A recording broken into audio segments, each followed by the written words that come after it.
You've tried everything, reading the questions first, ranking the passages. I mean, you've done all kinds of things that are allegedly supposed to help you with speed.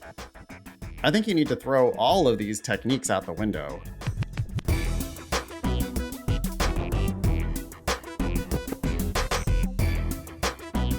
Hello and welcome to episode 459 of the Thinking LSAT podcast. I'm Nathan Fox. With me is Ben Olson. We're the co-founders of LSATdemon.com and the LSAT Demon Daily podcast.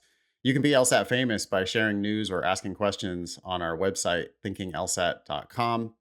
We've got a free class coming up now in July. Well, sure. First, Ben, how was your free class that you did yesterday? Oh, it was a lot of fun. It was reading comp, and then I stayed after to do the bonus logical reasoning. But a lot of good questions as usual. A lot of good reviews as usual. Yeah. People loved the class. They can see a recording of that if they sign up for a free account on LSATdemon.com. Go to LSATdemon.com/free and you'll learn about all of our free upcoming classes. We do about one a month so that you can get a taste of the type of thing that you would get at LSAT Demon. The next one coming up I'm really excited about this one. It's a free class with Ala. Her class is called Plateau Pulverizer. That's coming up on July 20th. And you can register for it, lsatdemon.com/free. So again, check that free class with Ala coming up on July 20th. You got a little bit of time to prepare for that. Ben, our first email on the agenda coming from Anonymous says, is the LSAT supposed to make you lose your mind? ? Hi there. I've been studying for the LSAT for the better part of a year now. I have a pretty demanding full-time job, but have nevertheless put in a minimum of 2 hours a day, almost every day. I feel like I'm doing everything right. I'm drilling, I'm taking time sections, practice tests, and reviewing. And while I'm seeing improvements, I can quickly go back to missing 5 on a section. Right now, I'm averaging in the mid-160s. I was pretty set on applying this fall, but I don't know if my scores will improve that much. I'm caught between, I know I can do better, and this is the best I can do.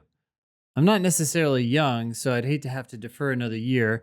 Any recommendation on what I should do differently when should I apply? P.S. I'm a Demon user. I started enjoying/loving LR because of you. Thanks. Oh, geez. Then just keep going. If you're a Demon user, you're a Demon student already, and you're starting to love logical reasoning, well, lucky you, because the test just got twice as much logical reasoning. Yep. August and beyond, no more logic games, twice the logical reasoning. If you're now loving logical reasoning, you can improve LR all the way up to consistently -0 or -1. It's not like games where you could get -0, -0, -0, -0, -0, but it is close to where you can pretty reliably score perfectly on logical reasoning once you get good enough at it. Right now, you're just not that good. You think that like I go back to missing 5. You're not going back to missing 5. It's just that right now your true ability is -3 plus or minus a couple. So sometimes you get -1 and you feel like you've conquered it. Other times you get -5 and you feel like you've regressed. Truth is, you're just a -3 average with a little bit of variance around that. And so you're going to have some good days and some bad days. Eventually, though, if you keep prepping, you can solidly get to where you're like really only going to miss 0 or 1 on LR. And I think if you do that, you'll be consistently in the 170s. You want to talk about timeline at all? I do. I also want to talk about, I feel like the fundamental problem here is this person is saying, I put in at least a minimum I put in at a minimum 2 hours a day, almost every day. I feel like I'm doing everything right. I'm drilling, taking a second, blah, blah, blah. It feels like this person's metric is quantity. Right. And I think you're just never going to make the most progress you can make when you're focusing on that. I also think it's easy to, as you said in your subject line, lose your mind because you're so focused on, did I do my 2 hours today? Did I do my 2 hours? Oh, I missed today. I didn't do 2 hours yesterday. Everything's going to go to shit. No, like just chill out. take it easy. Some days you have 15 minutes. Yeah. They listed 4 things that they're doing. They're Hmm. drilling, they're taking sections, they're taking practice tests, and they're reviewing. Yeah. Well, wait a second now. Reviewing is a critical part of this whole thing. I Of mean, each. Yeah. the only point of doing drilling is to review your mistakes. The only point of doing sections is to review your mistakes. If you're ever going to do a full practice test, what that means is you've already reviewed all your previous mistakes from all of your drilling, all of your timed sections, and now you're going to Hmm. sit down and do a full test. The next thing you're going to do after that is you're going to fully, thoroughly review every single one of your mistakes. And students who focus on quantity often skimp on the review, Mm-hmm. Yep. right? Because Question it after hurts. question. Yeah. They Yep. do question after question after question in drilling without really reviewing. They do a section and they see, oh, -5? No, and they're all sad. Let me do another section. Yeah. -1? Oh, now I'm happy. Whoa, wait a second. What about the 5 you missed on that first section? Yep.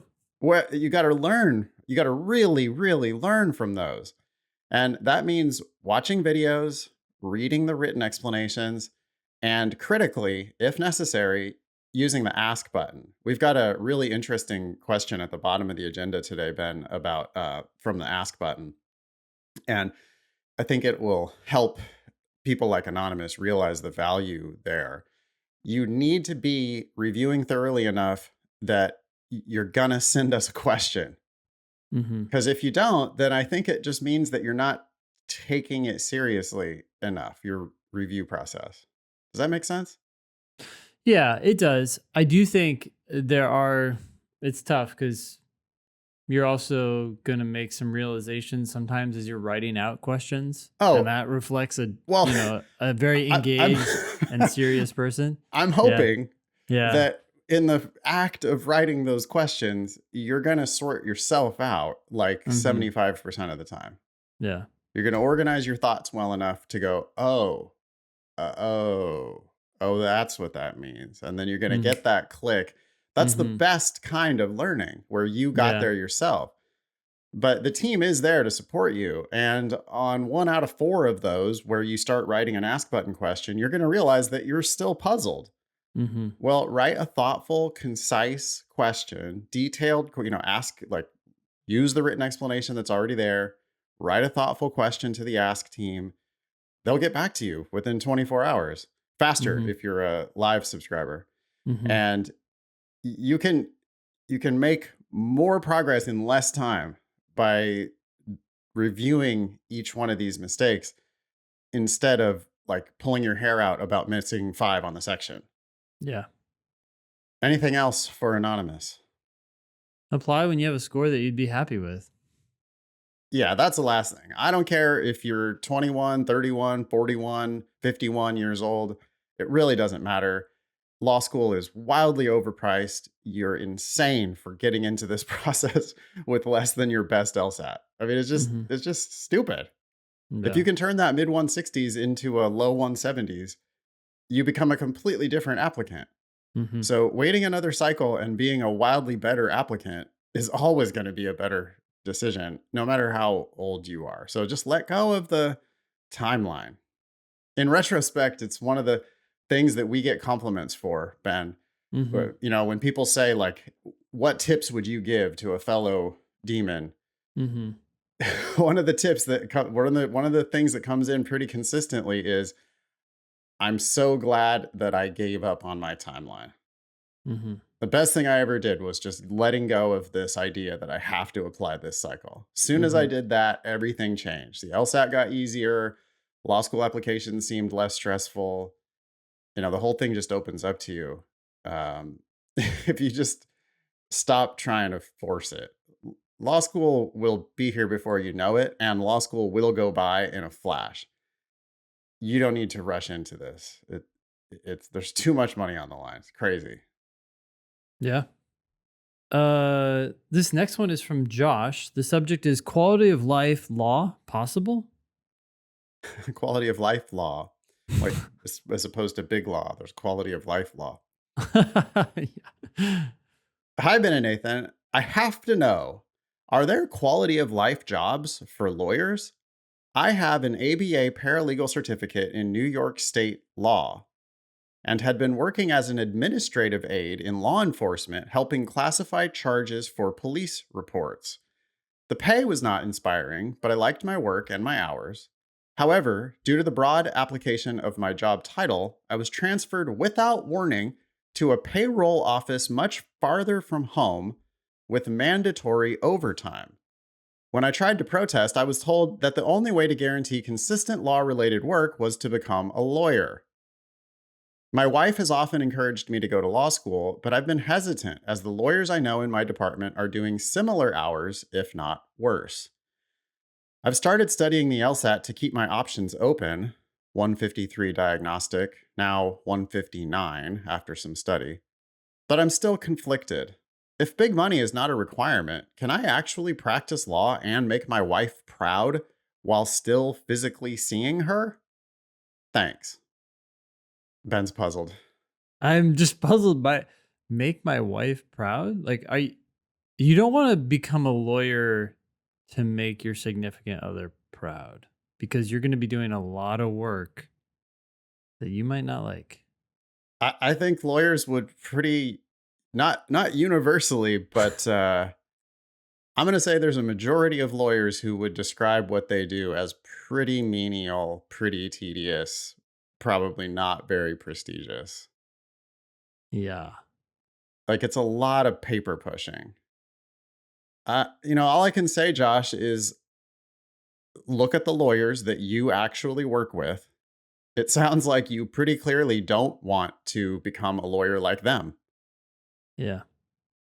Well, then you got to find lawyers who you do want to become, or just don't go to law school. Pretty straightforward.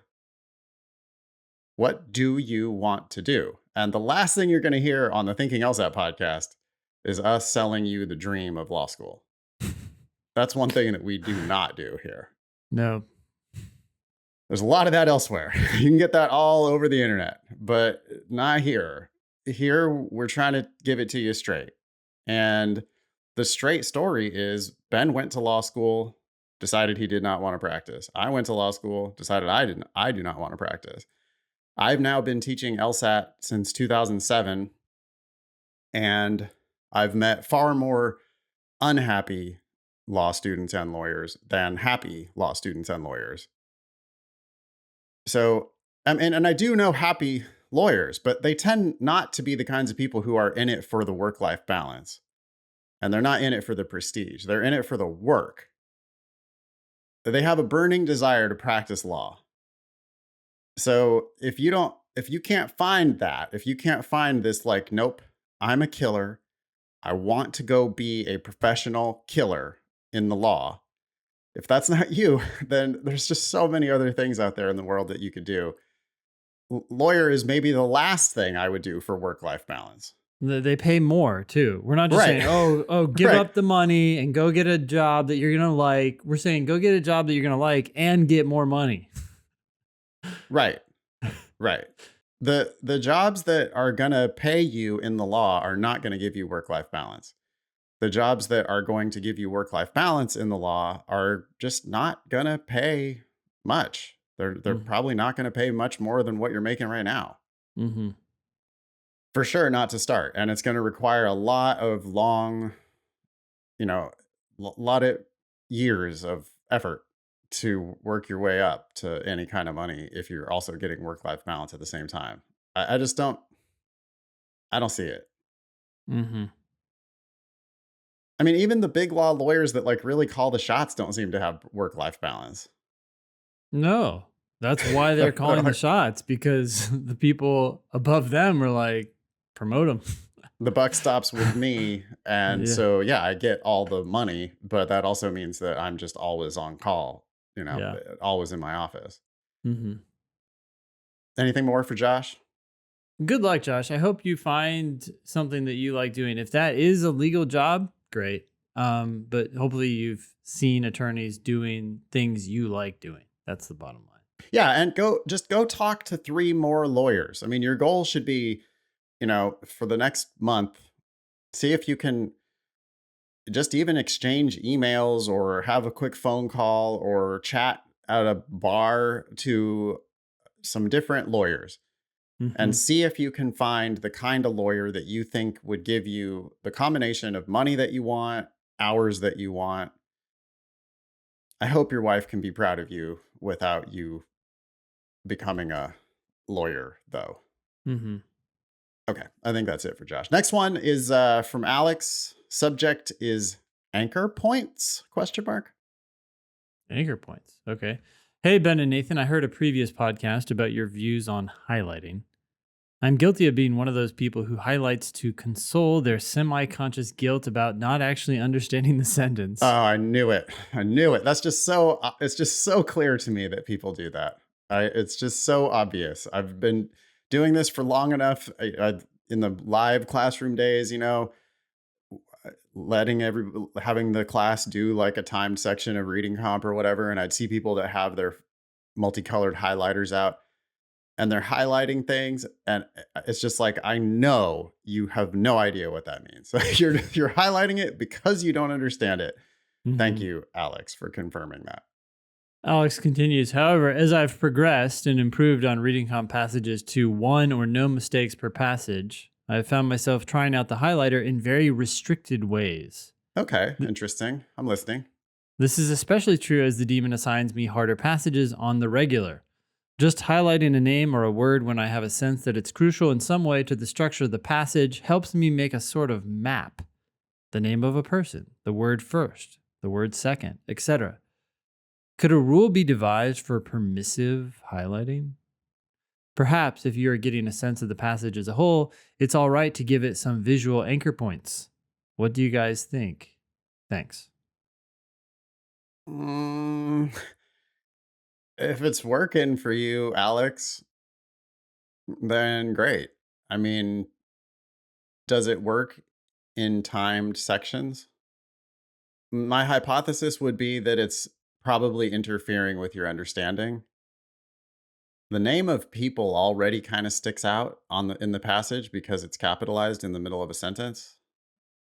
So I don't really think highlighting names is really that useful. For the first and second thing, I get it, but for me, I just kind of roughly remember where that was in the passage. They'll commonly introduce a list, right? They'll say something, blah blah blah, 3 reasons why. Okay, let's hear. What are your 3 reasons? First, and then they start going. And I have a rough idea whether that was in the first paragraph, second, middle of the passage, or the end. Does it really help to have first, second, third highlighted? Is it worth the time to click on the highlighter tool, engage a different part of your brain?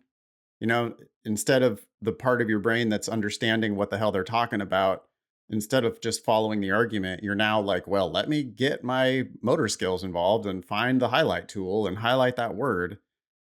Is that worth it? There has to be a cost, doesn't there? Yeah, I mean, at the end of the day, right? Our goal is to make sure that people understand the passage. Yeah. We have some idea about what we think that process looks like. And we think that means reading sentences one at a time and making sure you understand them, not highlighting, because it's often a distraction or a crutch for doing the actual work of trying to understand. If for some reason highlighting a word here or there forces someone to stop and process the information that they've already read, and it helps them understand better than they would have, then great. But like a lot of these things, I guess I just have to be skeptical. At the end of the day, Alex, it's probably going to really come down to you. Does it help you understand the content better? It sounds like you're already semi conscious about how highlighting didn't help you in the past and was a substitute for actual understanding. If that's no longer the case and this increases your actual understanding, then yeah, do it 100%. Yeah. The question is, does it? Well, and that goes for absolutely everything. there's no Yep. there's no like extreme dogma here where we're going to say, oh, it works. It like you're scoring -0 per section. No, you need to do it our way. We were never going to Yeah. say that, Yeah. Yeah. including things that we think are patently ridiculous, like reading the question first on logical reasoning, right? We're pretty Yep. strident about that. We don't think that that helps you. But if you're scoring -0 and you're reading the question first, it ain't broke, so don't fix it, Mm-hmm. Mm-hmm. right? Mm-hmm. Now, if you're missing a few, or if you're struggling with time, or if you think LR is hard, then we would encourage you to try it our way and just read the Mm-hmm. passage first because we think it's a lot easier that way. Mm-hmm. But if it's working for you, then do whatever you want. Yeah. So I don't know, Alex, it could be that this is really no big deal. It doesn't cost Alex anything cognitively. It doesn't cost Alex anything in terms of time. And it seems to be working. Okay, Mm-hmm. fine. If it's working, we can give you our blessing. Mm-hmm.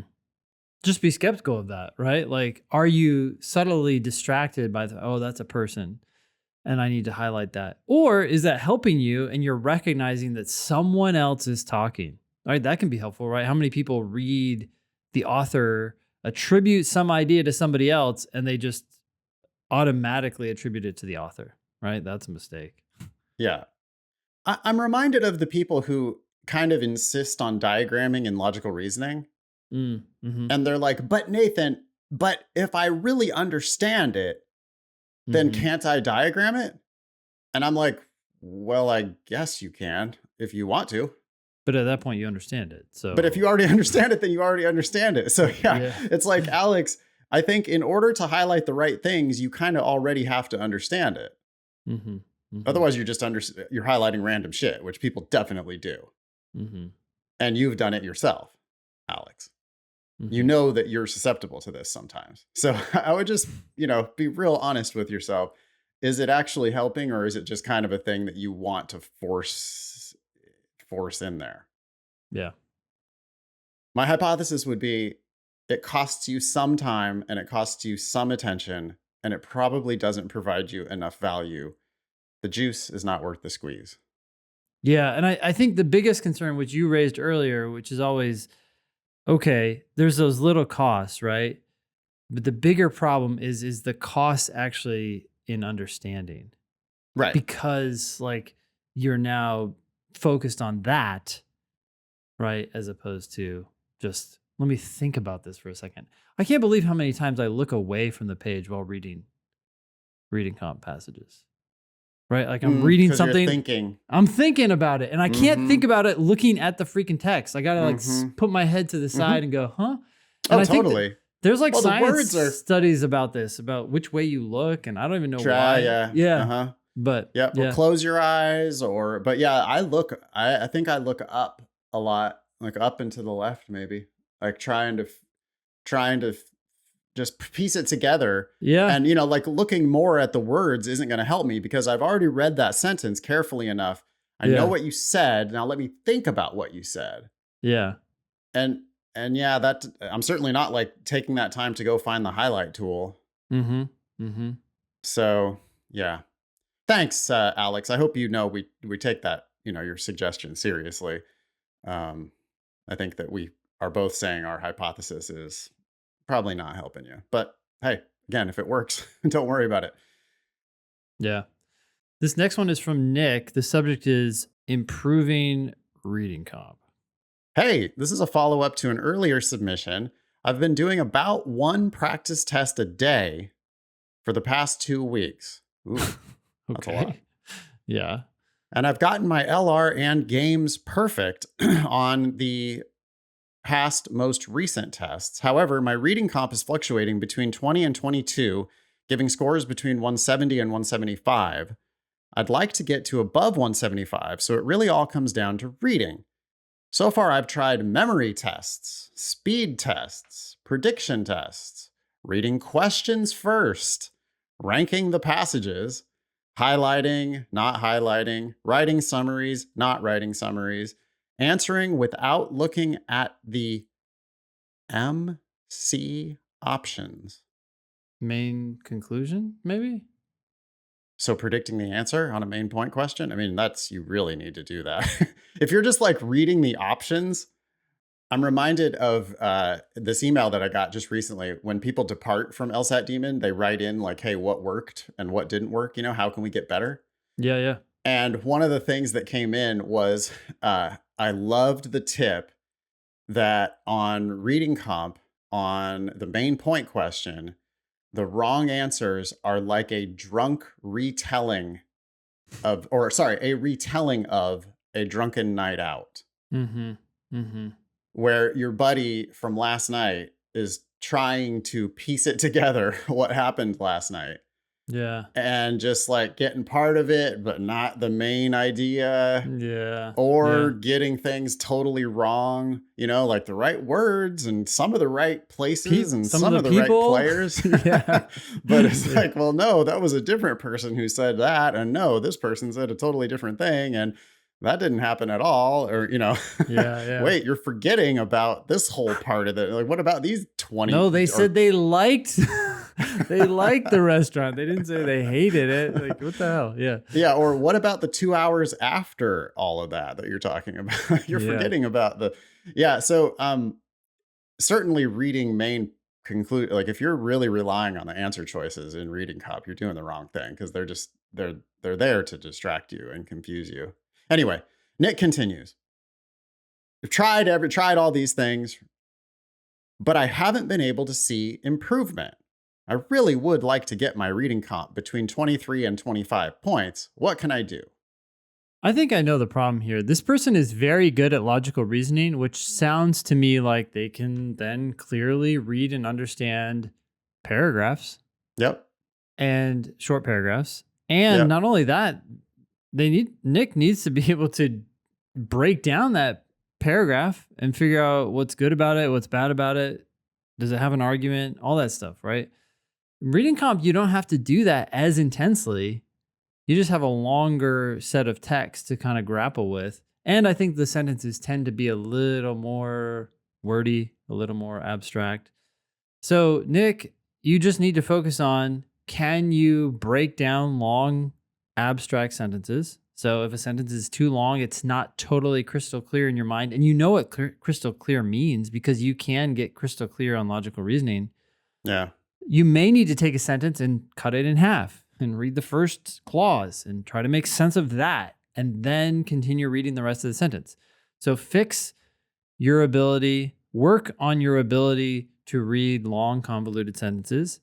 2, stop whenever you feel like your bucket is getting too full in a reading comp passage. In other words, you're reading through a passage, it's making sense sentence by sentence, but you feel like you haven't pulled together that information enough. This can happen after 2 sentences. It can happen after 4 sentences.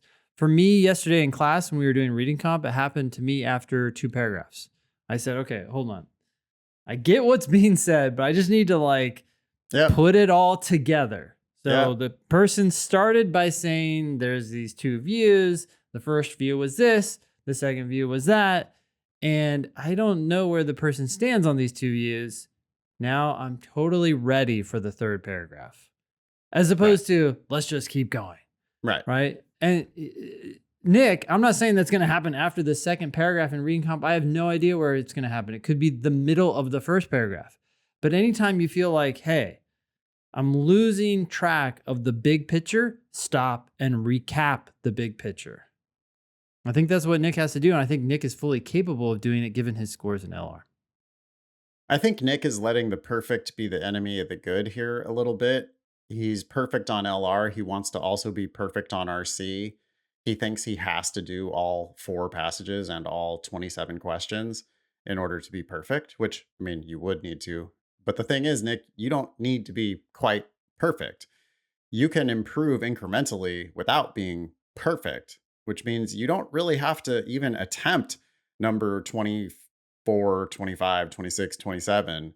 If you just got number 1 through 23 right, you already are a winner. Plus, you'll randomly guess on those 3 or 4 questions at the end. You'll get almost one of those right on average. You'll end up with 24 points on the section, which is better than the range that you're scoring in right now, doing less work than I'm sure you're doing. You've tried everything, right? Memory test, speed test, God forbid, reading the questions first, ranking the passages. I mean, you've done all kinds of things that are like like allegedly supposed to help you with speed. But the questions that you're missing them because you don't understand. You don't understand what the passage said, or you don't understand what the question is asking you, or you don't understand what the answer says. It's pretty straightforward. What you need to spend more time on, again, here is reviewing your mistakes, because the ones you're missing, you picked a speculative answer, Nick. There's an answer that is clearly justified by what it said in the passage. Strong hypothesis here that Nick is missing a lot of what we would call agree questions in reading comp. I think that leads people astray sometimes to have those question types in reading comprehension, because I really want to teach everybody that reading comp is just all a bunch of must be trues. Those agree questions, they sound like it can be inferred from the passage that the author would be most likely to agree with which one of the following. Mm-hmm. And students at this level often look at that question and go, well, I'm smart. I can figure out what the author would have said. Yeah. And they pick an answer that's just not really in the passage. Yeah. It's speculative. It's extra. It's different. It's not what was in the passage. And it looks like they might be inviting you to speculate with that phrasing. It can be inferred that the author would be most likely to agree. But all they really mean is, what did it say in the passage? And Nick, when you look at your mistakes, you're going to see that you're picking answers that are not justified by the passage, while failing to pick an answer that is justified by the passage, frequently verbatim or damn near. Mm-hmm. I think you need to throw all of these techniques out the window. You need to, as Ben said, take time to digest the sentences and paragraphs as you're reading. Make sure you're getting the big picture. Then when you get down into those questions, you got to make sure you're understanding what they're asking you, and you got to make sure you're picking an answer that is firmly rooted in the evidence that's in the passage. Right now, Nick, you're getting 20 to 22 on reading comp. My tough love advice is you're already missing a full passage worth of questions.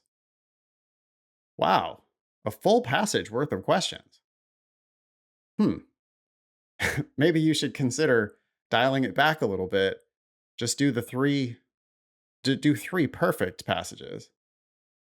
And then if you have time to read the fourth passage and answer a couple questions, which my hypothesis is you probably will. Because what's going to happen is you're going to slow down, you're going to understand more, the questions are going to be easier, the wrong answers are going to look worse, the right answers are going to look better. You're going to find yourself answering the questions more efficiently, and then you will end up with time to read that fourth passage. But only if you give up on the idea that you have to read the fourth passage. Anything more for Nick? Maybe not one test a day. Do drill reading comp. That's an awful lot. That's an awful lot. I mean, Yeah. like doing a full test, missing 5 to 7 reading comp questions. Are you even reviewing those, or are you just hammering another practice test the next day? Because I think it's the one thing that people don't ever ask us about, right? I mean, they do in class and they do via the ask button in the daemon. But why are you missing the ones that you're missing? Mm-hmm. And if you thoroughly investigated that yourself, you would realize, oh, there was justification in the passage for this answer. And there was not justification in the passage for the one that I picked. Yeah. I picked a drunken retelling. Yeah, that's funny. Next one is from Anonymous, and the subject says, does undergrad major influence law school's decisions? Influence is a weak word. The answer is yes. How much does your undergraduate major influence law school's decisions? I have a 3.91 GPA, and my first LSAT is a 167, which looks decent, but my 2 undergrad degrees were BFA, film/broadcast journalism, and BA, public relations/advertising. Whoa, you got two. Okay. I've worked in the film industry for a decade, so it's been a while since I was a student. Do law schools see major choices or previous careers in a positive or negative light? Well, law schools love selling the myth, like, or the this idea that, oh, you can do anything with a law degree. They they welcome they've got a big tent, right?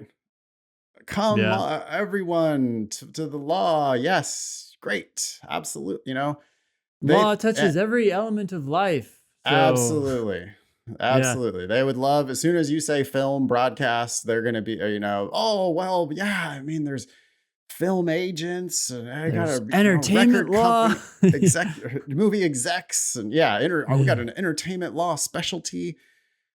I don't think they're going to give one shit about, like, I'm sure Anonymous thinks, oh, these are soft and it's not law related. And why would they want me? But hey, 3.91 is a pretty good GPA, and 167 first official LSAT looks great. hmm If you could make that a 170 something, you would be, not an elite applicant, but pretty damn good. And you'd have work experience, which is good. And 10 years of work experience. And they're going to love that. You're going to be able to write a personal statement about some higher level stuff. You can make yourself look like a worker bee, make yourself look like somebody who gets the job done, somebody who has connections, somebody who has experience. There's a lot of ways that you can spend those 10 years in the film industry. They're also, I think, going to love the diversity of it. hmm They love talking to 1Ls about all of the amazing diverse backgrounds that are coming into the classroom. And I think that looks fantastic. Yeah. If they could only admit you with your 3.91 and a 167, or someone else with an engineering degree and a 3.91 and a 167, hmm they might lean toward the engineering degree. But our vision is you're going to apply broadly with the best LSAT you can possibly get. And you're not going to be like, well, we can only take one of these two people. hmm Instead, it's going to be like, this is a person who's in the bucket of people that we're offering scholarships to because we're trying to entice them to come to our school. We want more people like this, Yeah. right? Not like this scarcity mindset of, oh, there's limited spots and I hope I get one of the spots. No. They are out there aggressively giving scholarships to try to entice the most talented uh, future lawyers to their schools. And if you apply broadly, you're going to get great offers from some, not all, but some of those schools. And you put yourself in the driver's seat on that negotiation. Anything Total. more for Anonymous? No, thanks for writing in. This next one is from Anon. The subject is please read this one. Need your wisdom to make progress. Okay. Hello, Ben and Nathan. I'm facing a few challenges for which I seek your guidance. Number one, how can I ensure that I have truly mastered a certain question type? Is there a checklist or method that can help me gauge my proficiency? For example, I understand that for necessary assumption questions, the correct answer is one that, if false, would break the argument. Yet, I still get some of these questions wrong. Could this be due to a lack of reasoning ability or difficulty in visualizing the argument? Let's Wanna, stop there. yep. Nathan, have you ever asked a student whether they had mastered necessary assumption questions yet? No, I have not. Well, because I don't think there is such a thing. I mean, No, it's not about mastering types. If you're getting some of these yeah, wrong, it's because there's something that you didn't understand about that question. It's not because, oh, necessary assumptions are asking what's necessary. And I mean, it could be, but that would be manifest as you review that question. And then all of a sudden you would understand that for necessary assumption questions. yeah. I want to, what I do ask people is, what are we looking for on a necessary assumption question? And I will tell you, Manon, that your rubric here, is not the rubric that I'm looking for. It's just, what So, does the author have to agree with? right. And Ben, you taught me that, Mm, hey, what does the author have to agree with? Or another way of saying that is, which one of these must be true according to the author? mhm. Now, that is the same thing as Manon is saying. Manon again said, the correct answer is one that, if false, would break the argument. But Yeah. the problem with that, and there are companies out there that call this assumption negation. The problem with that is that you're adding a double negative at the start of your analysis. The one that, if false, would break the argument. Okay, so let me think about this answer choice. Now Yeah. let me think about what if this answer were false. Which a lot of Now people let get me think wrong. about, right, which Sorry. often people don't know how to negate. Yeah. Yeah. By the way, the easy way to negate is to put the words "it is not true that" at the beginning of the answer choice. Mhm. But that can be tough if the answer choice has a negative or two negatives in it. Mhm. Then you end up creating a double or triple negative. But that's the only safe way to do it, because you can't just put a no, somewhere. You can't just throw a not in there Mhm. somewhere if there's multiple clauses in the answer choice. Yeah. But it always works to say it is not true that at the beginning of the answer choice. Still, see how many words are coming out of our mouths as we try to explain assumption negation? Yeah. Instead, treat it like it must be true. Which one does the author have to agree with? And it is true that one way that you know that the author has to agree with it is that if it's false, it's going to put the author in a bad position. Mhm. But it's overcomplicated for sure. And I mean, when you see it in the books, right? Assumption, negation, trademark.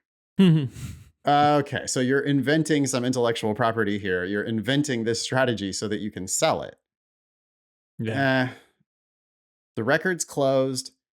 Based on what the author said, which one do they have to agree with? That's all you need to know about necessary assumption questions. Yeah. So, what's interesting about Manon's email is that when the question started, how can I ensure that I have truly mastered a certain question type? I thought Manon was going to say, how can I ensure that I have truly mastered a certain question? Yeah. How can I know that I've reviewed it thoroughly enough to then move on and go to my next question? I thought that's what you're going to ask, Manon, because that's the question you want to ask. I just want to know if Manon has the elevator pitch, right? Real short. What are you looking for on necessary assumption? And I just want the only thing out of your mouth. I don't really don't want you to say anything else. I just want you to say it's the one that the author has to agree with. The second you add more words to that, you start causing yourself problems. So I don't want you to say, like, well, I look for the gap in the argument and I try to make the argument complete, or it's the one that has to be true in order to complete the argument. No, no, no, no, no, no. We're not really looking to complete the argument. That's a sufficient assumption question. Treat it like it's a must be true. Which one does the author have to agree with? It does not have to prove their conclusion. It doesn't have to make their case for them.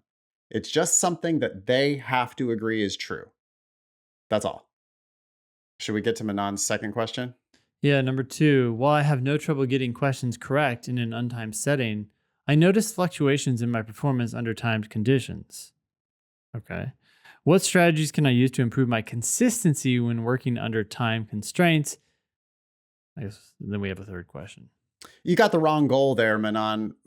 Consistency is not what you're going for. What you're going for is higher average accuracy. And even more specific than that, what you're looking for is get one question right, then get the next question right. Your scores are going to fluctuate. When you add up your scores at the end of the section or at the end of the test, they are going to fluctuate until you get to perfect.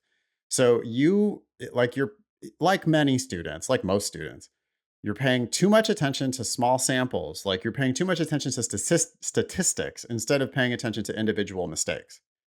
So uh, it's great that you're able to get the questions right in an untimed setting. You are always going to have fluctuations in your performance, though. So When working under time constraints, the most important thing that you can do is turn off the clock so that you can ignore the clock. Just do one question at a time. And the only thing I care about is whether you got the questions that you attempted right. You're going to run out of time. I don't care. That's not the point. The point is, can you get the questions right? If you can get them right, then you can get them right faster eventually. But you've got to ignore the clock if you want to improve anything on your timed practice. Number 3, In the past 110 days, I've come from 150 to 160, and my goal score is in the 170s on the LSAT. Could you provide advice on how many more days I should plan to prepare? I understand that this can vary, but I would like to have a timeline to monitor my progress. love to be able to help you, Manon, but that's just not a question we can answer. We get that question all the time. It varies a lot from person to person. Yeah. I have no idea. It depends on how consistently you're studying. Yeah, it varies for the person themselves, right? Like they're studying and then they get distracted by work or they're not doing the best they can by reviewing. I mean, you've made 10-point about a 10-point progress in 3 months, 4 months, right? Okay. Maybe that's a rough guide for you, but it could could take longer, could take less time. Right. I have no idea. You could be right on the verge of some breakthrough, or you could have just made some breakthrough and it might be a while until you see your next breakthrough. I would Mhm. encourage you to revise your goal, though. Your goal shouldn't be 170s right now. Your goal should be 165. And even that, I don't want you to pay very much attention to because Mhm. I want you to pay more attention to individual questions, less attention to question types, less attention to theory and mastering the method of every question type. Nah, which ones are you missing, Manon? Like, show me a question you missed. Why is the right answer right? Why is the wrong answer wrong? Why didn't you see that in the time? What is it on this particular question that you're doing wrong? And it's just in those baby steps, that's how you're going to make the biggest improvement. Yeah. Thanks, Manon. This next one is from Anonymous. The subject is switch to accommodated mode for practicing. Hmm. Hi, Ben and Nate. I recently got LSAC's approval for accommodations, which gave me 50% more time on the test. However, I've been practicing using the regular time limit, and I've been very accustomed to doing a section every day and reviewing them within the day, which usually takes an hour or something. If I switch to accommodated mode for time sections, that would mean more time spent on exercising and probably less time for speedy review. What? What? What? Okay. So I was wondering if you think just keeping things as they are in the daemon and only switching to accommodated mode in the last 2 weeks or something would make sense. I treat drilling and time sections the same way. I don't move on until solving the question in front of me. I'm signed up for August and September. Thanks. I'm glad that you don't move on until you solve the question in front of you. That sounds like you have that mindset down. Yep. But I guess the bottom line is if you're going to take the test, official test with accommodations with time and a half, then that's how you should practice your time sections and that's how you should practice your practice tests. I think that Anonymous is like so many people still focused on checking a box. Oh, did I do a section today? Did I Right. finish reviewing it today? You do a section and you get 7 questions wrong, or maybe you get 4 wrong, and there's 3 that you didn't get to, and you want to review those 7 questions, but you don't have time to review them all today. Well, then you review what you have time for. And then tomorrow you start reviewing the ones you didn't get to. You don't speed up your review and then do Right. another section the next day. Right. With 50% more time, you should be able to, take your time on the questions, solve them. Mm-hmm. If it's true that you're not moving on until you've solved the question in front of you, then you should be making very few mistakes. Yeah, you're going to have fewer things to review. So, in theory, your review won't need as much time. But again, I don't want you cutting corners just to meet a goal. Right. It's okay to do a section every other day if that's what you need to do in order to review your mistakes. And if you're doing, when you start, yes, switch immediately. You are an accommodated student now. You're crazy not to just give yourself that extra time on your time to practice sections. When you do those sections, I really want you to assemble long strings of correct answers starting at the beginning of the section. First 5, perfect every time. First 10, perfect every time. First 15, perfect every time. First 20, if you can. And every single mistake is a golden opportunity to learn something. So any of those any mistakes you make, and you will make some, but those mistakes, they deserve, it might take you 30 minutes to thoroughly review one question. Read the written explanation, think about it, watch a video or two, think about it, write an ask question. I mean, that could take you a while because you should have high quality mistakes if you're doing the timed section properly. Yeah. You should be butting up against your level of understanding, and therefore it's going to take some work to push through that. Right. Fewer time sections, more review of those mistakes is the prescription here. And more drilling. And more drilling instead of time sections. Yeah. All right. Tips from a departing demon. This one came from Dylan. The subject was done with the LSAT for now. You want to read it? Yeah. Hey, LSAT Demon Team! Exclamation point. I just wrote the June LSAT, and since I will be unavailable in July and August, my LSAT journey is done for now, and hopefully forever if my score is good. I wanted to thank you guys because this tutoring service has been awesome for me, regardless of the June results. On my diagnostic, I scored a 144. Fast forward to the present, I was consistently scoring 168 or above. The way that I jumped 24 points in a few months was from practicing the hell out of the games and making predictions always on logical reasoning and reading comprehension. If I had to give any advice to someone just starting to study, I would say that improvement isn't made when doing questions, but rather carefully reviewing every single question you get wrong. Thought I would share my experience. Thanks. Again. Wow. Well, yeah, wraps up our advice pretty nicely. It seems like we said that to every single correspondent today. I would dispute this claim though that improvement isn't made when doing questions. I think there's an opportunity there when you're struggling between answers or struggling to find the correct answer to force yourself to figure it out, and so then Getting them improve. right. Yeah, Yeah, solving the questions and getting them right, you are going to improve. yeah, Dylan is speaking a little hyperbolically there and just saying that, the review is really where it's at. The missed questions, that's the test telling you what you don't understand.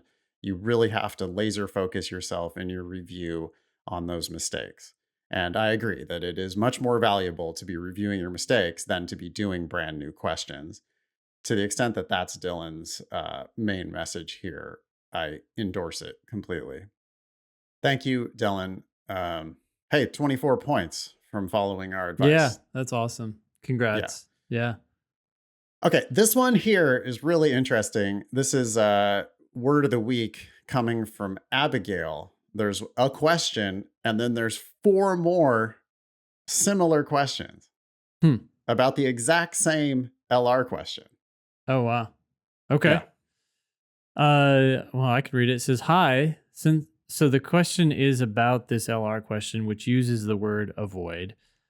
Since Samantha would have avoided leaving behind fingerprints, does it mean that Samantha could not have left any fingerprints behind? Does the word avoid here only mean that she would have tried not to leave behind prints but could have? Or does it mean that she absolutely would not have left prints behind? Thanks." I think I can read one sentence from the argument. The Okay. argument is the one about Mr. Tanish, Jansen's murderer. Oh, Yeah, wait, yeah. sorry. It's not the one about Tanish. My bad. That's the missing diamonds or something. Um, this one is about a murder of Jansen. Mm-hmm. And the premise says if Samantha was the murderer, she would have avoided leaving behind footprints or fingerprints. So the question, again, was she would have avoided leaving them behind, does that mean that she did not leave any prints behind? Hmm.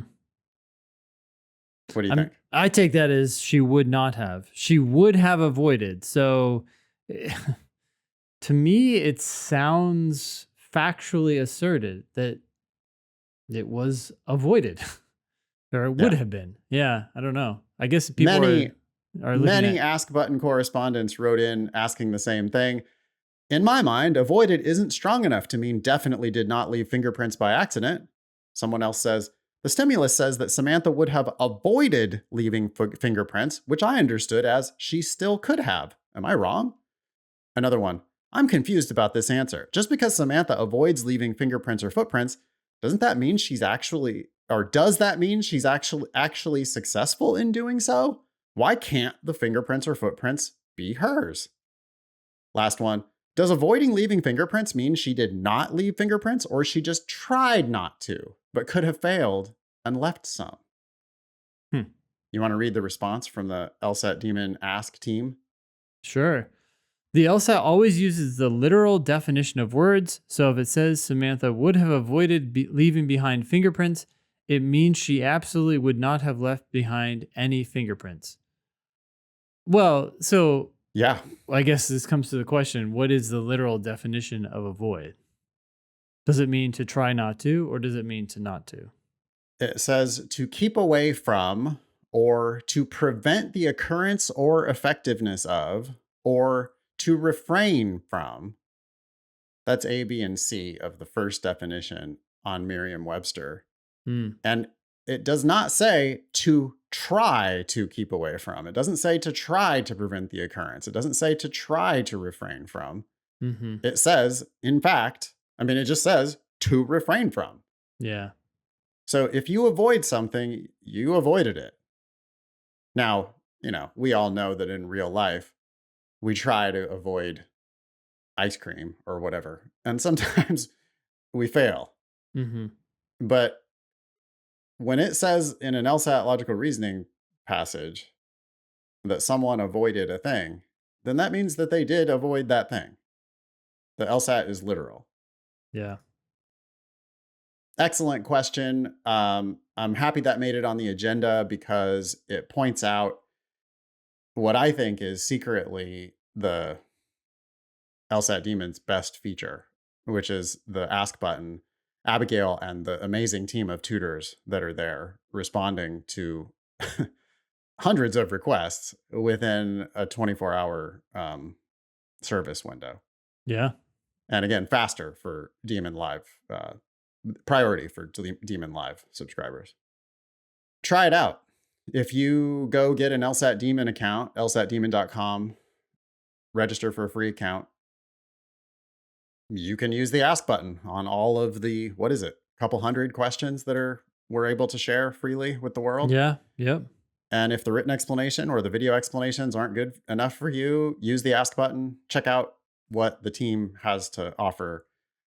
I think you'll be very happy. The people who have tried out the ask button always say nice things about it. Anything else before we wrap it up? No. Good question. Be LSAT famous. Ask questions or share news with us on our website, thinkinglsat.com, or on socials at LSAT Demon. If you have questions about the LSAT Demon, you can email help@lsatdemon.com. Please check out our other podcast, LSAT Demon Daily. That was episode 459 of the Thinking LSAT podcast. Thanks all y'all for listening. Nice knowing you. Don't pay for law school.